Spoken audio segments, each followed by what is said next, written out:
What's up YouTube? I'm just on my way up to FlyFit and I'm going to get some cardio and abs done, and I'm just going to talk over a few topics that basically a few people have asked me on Snapchat and asked me on Instagram and stuff like that. So I'm going to try my best to cover maybe 3 or 4 topics whilst I'm doing my cardio, and hopefully I'll get a couple of little snippets of my new ab work or the new ab routine that I'm doing in the gym. So I'll see you guys up there.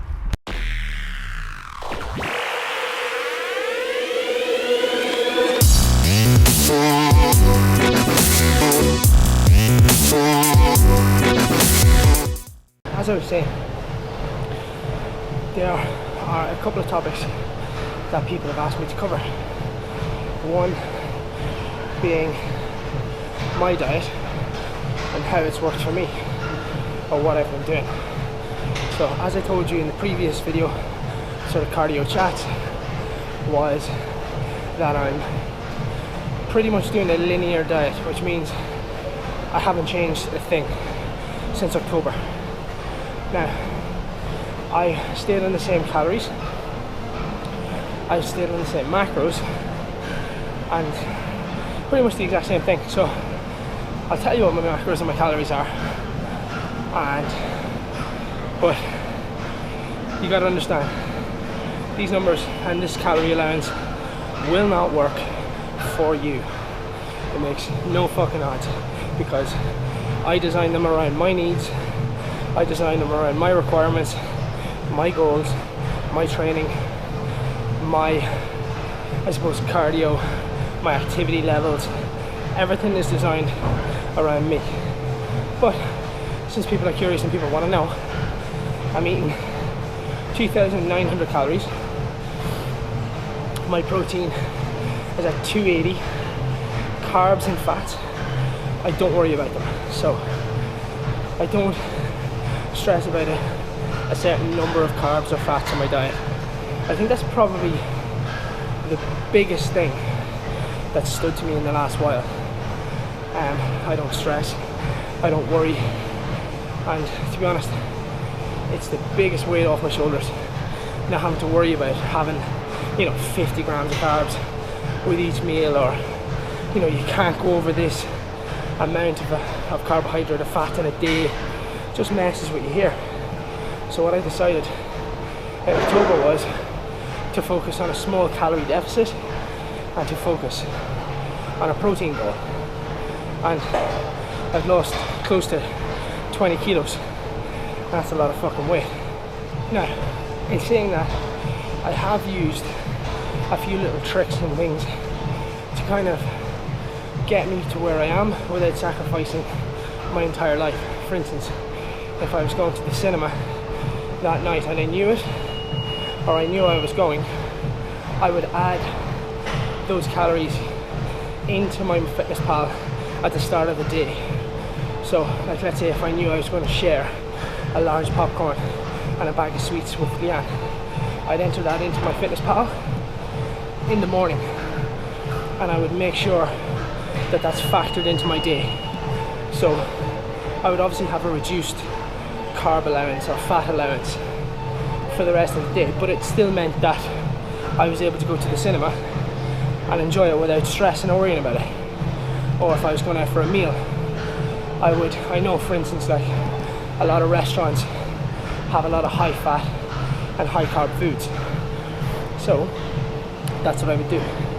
I would reduce my carbs and fats down, and throughout the day eat more protein, fiber and veg, and then when it came to that late night meal, or that night out, or that party, because I know Leanne's family has loads of events on and stuff like that all the time, so it's cool to go and not have to worry about it. So it was that sort of way. That was probably my little tip or tactic, or probably the best thing I done was just be smart about it, rather than just going, fuck it, that one bad meal set me off and now the whole fucking thing's ruined. If you guys want to see what I'm doing cardio wise, look in the previous video. I'll tell you exactly what I'm doing down to the fucking time. Somebody asked me to talk about, what was it? Oh yeah, carb cycling and also sweating here, reverse dieting. Now, carb cycling, for those of you who don't know, is basically hiring and lowering your carbohydrate content in line with a certain training day. For instance, on legs you may need a higher carb allowance. On days off where you're not training, you'll need less carbohydrate. But yeah, that's what carb cycling is. So you're still going to be in a calorie deficit. It just means that your calorie deficit is going to be mapped out across 7 days, or whatever way you work it, or a trainer works it for you. For instance, like if you had 400 grams of carbohydrate allowance for 4 days, it means that you could either split it and go linear, 100 grams each day, or you could do 200 on leg day, 50 on upper body day, 50 on upper body day 2, and then 100 grams on recovery day, which means it's still going to equate to 400 grams. It just means that it's, I suppose, you have it on different days. But when you think about it over the 4 days, it's exactly the same as if I was going 100 grams each day. So whatever way works best for you to achieve your goals, do it. There is no one set way to do things. There's a million ways to skin a cat. It's just finding what way is best for you to skin your cat. So, on to reverse dieting. Now, for those of you who don't know, reverse dieting means adding in a small calorie allowance over a certain period of time to let your body adjust and adapt to that calorie surplus. So for instance, or for example, I could add 100 calories in every 2 weeks for the next 3 months and see how my metabolism reacts to that. If it catches up and I don't put on body weight or body fat, or if it starts to put on body fat. But you got to understand, the whole idea of reverse dieting is basically to get you back in hormone balance after a diet. So when you diet for a certain period of time, your hormones will, now this is for the competitive bodybuilder or the competitive physique athlete or bikini athlete, your hormones do go a little bit all over the place. Now, I'm not talking about the average Joe Soap who diets and needs to reverse diet out of it. I'm talking about a specific niche of people. So for the physique athlete, reverse dieting is about, building your metabolism back to a position and building your hormones back to a position of good health. A lot of physique competitors will know this. Like, you have your hormones are all over the place, you're quick to snap at somebody, you lose your temper quite easy, you have zero sex drive, like all of these things happen, and that's because of your hormone imbalance, because your body is pretty much, I suppose, what you could call it, is starving your body to death slowly. Or if you're going to gain 8 pounds total, regardless, what's better, to do it quick and get your hormones back to the right place, or to do it in 6 months and get your hormones back to normal and eventually, in 6 months time?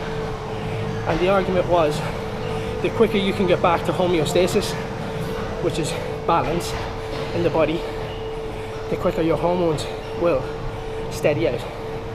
So that's kind of my take on it. Now, would I have used reverse dieting?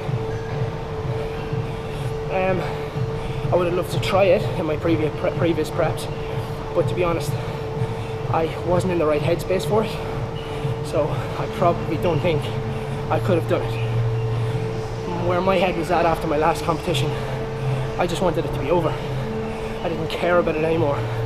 I suppose I lost interest in the last maybe month, and I was just doing it to see it out. So I had lost the heart for it, and I had lost the mentality and that fire. So it wasn't for me. Will I compete again? Probably, but I'm in a much better headspace and I'll be able to manage it 10 times better. So that's really my take on reverse dieting. You can do it two ways. You got to do it fast and get your body back to homeostasis and hormone balance, which means, now I don't mean gaining, 8 to 12 pounds in 2 days. I mean within, a month to 6 weeks, rather than 3 to 6 months. So you got to just look at it in a way of getting your body back to hormonal balance, and also what works for you mentally. So if you can't mentally cope with your off-season body, like, you're going to be tapped in the head when you go back quicker to that off-season body. So the last topic somebody asked me to cover was mental health and obsessive eating disorders in the Irish fitness industry.